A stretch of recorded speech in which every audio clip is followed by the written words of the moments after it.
President-elect Joe Biden has a very ambitious first-time homebuyer program that he has talked about rolling out once he becomes president. Matter of fact, he's already got $25 billion earmarked for this fund, which I'm afraid is not going to work out the way they're hoping. So if this is the first time on our YouTube channel, we are all about real estate investment, rental properties, and property management. Be sure you click the subscribe button so you don't miss a thing.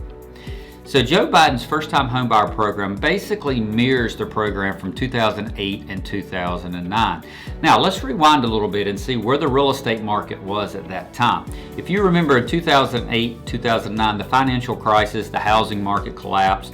There was supply of houses through the roof. So if you were a buyer at that time, which there wasn't very many, we had a hard time selling houses, you had to pick because, multiple houses on the market, you can negotiate some great terms. Prices were dropping at the whole time, dropping that whole time.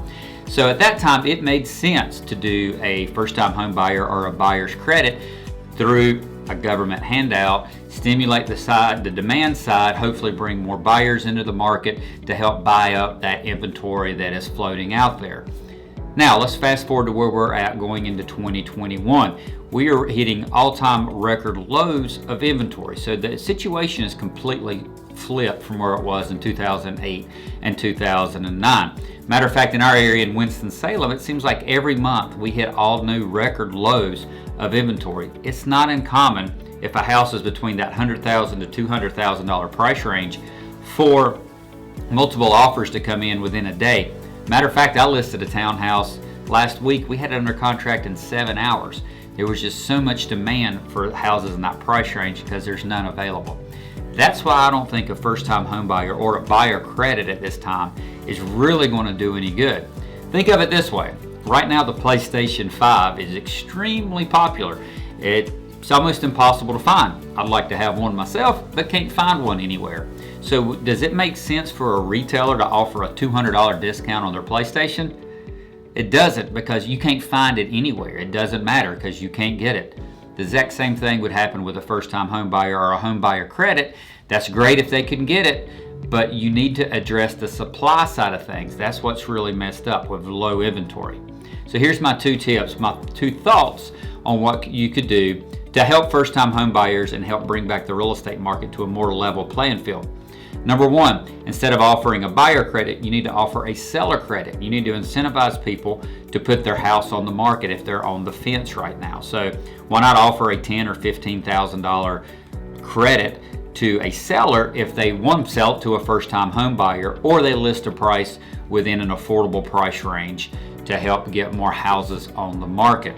That would push supply up, which would give more choices to the first-time home buyer or home buyers in general, and hopefully over time would bring some prices down.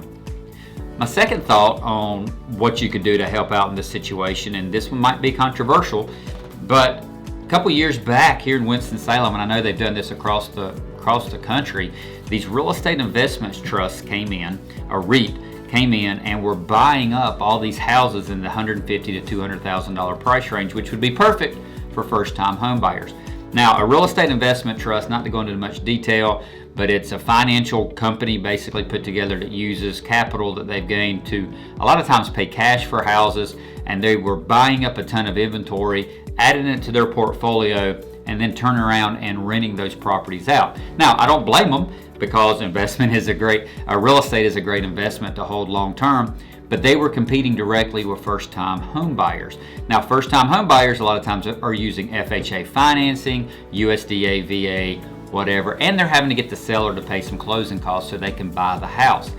Almost impossible to compete with these real estate investment trusts that were coming in with cash and closing really quick on these houses.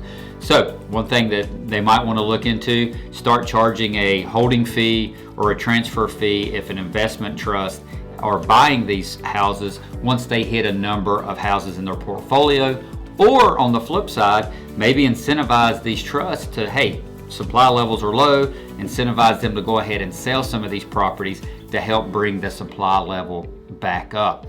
So In closing, I don't see a first-time homebuyer credit really helping out first-time homebuyers at all. You've got to focus on the supply side of things. I would love your thoughts on this. Leave me a comment below. You might say, hey Mark, that's absolutely crazy, that's not happening. Or, hey Mark, we're seeing that in our market, houses are selling extremely fast. I would love your comments. We watch and reply to every one of them. Thanks for watching.